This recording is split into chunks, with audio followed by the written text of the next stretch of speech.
Welcome back here to Fox and Friends. President Obama has defended the release of those CIA interrogation memos, saying that they have made America less safe. But our next guest says, wait a second, the methods actually worked. Mark Thiessen is a former chief speechwriter for President George W. Bush. He's also a visiting fellow at the Hoover Institute, and he joins us this morning. Mark, thanks for joining us this morning. Thanks for having me on. All right, Mark, so your response to what President Obama says, that these memos make America less safe, or these techniques make America less safe. What say you?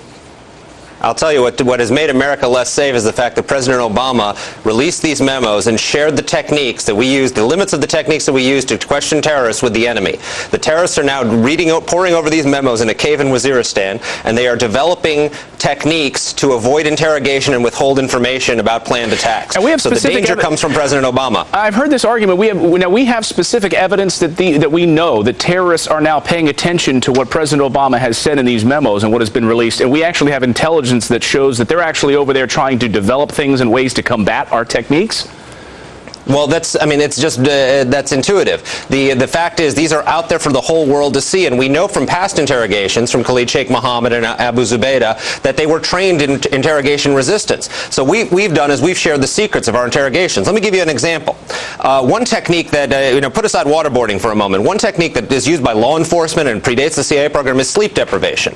One of the things in the memos, the secrets in the memo, is that if a detainee is being sleep deprived and shows signs of hallucination, we have to stop the sleep deprivation. So now what Al-Qaeda will do is they will train their terrorists to fake hallucinations to defeat the technique if they're being questioned. So this allows them to withhold information about planned attacks and puts the American people in great danger. And I don't think many people are arguing specifically about interrogations. We interrogate criminals all the time. It's the specific techniques, of course, that we're arguing against. And John McCain, Senator John McCain, who was tortured, has said that these procedures don't work, and he was a person who was tortured. What do you say to that? Well, first of all, John McCain has also said that if you had a ticking time bomb scenario that you would use certain techniques. He's against waterboarding, but there are a lot of techniques that he wouldn't disagree with. And he voted against a ban of this and using just the techniques in the Army Field Manual. So there's a middle ground with him. But the fact is the techniques work. They helped us stop an attack, and according to the memos themselves that were released by the Obama administration, they helped us break up a plot to hijack an airplane and fly it into the Library Tower in Los Angeles. So if there had not been for these techniques and the information and the cell that we wrapped up, there'd be a hole in the ground in Los Angeles to match the one in New York City.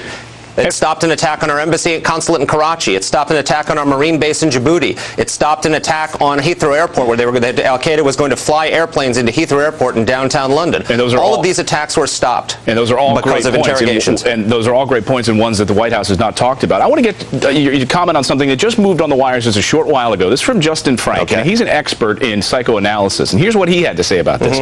He said, the president is doing the American psyche a great disservice by refusing to aggressively push for the prosecution of those who engineers the Bush torture policy. He says there's only one way to psychologically move forward on the issue of torture. It's to prosecute the past. What do you say to that?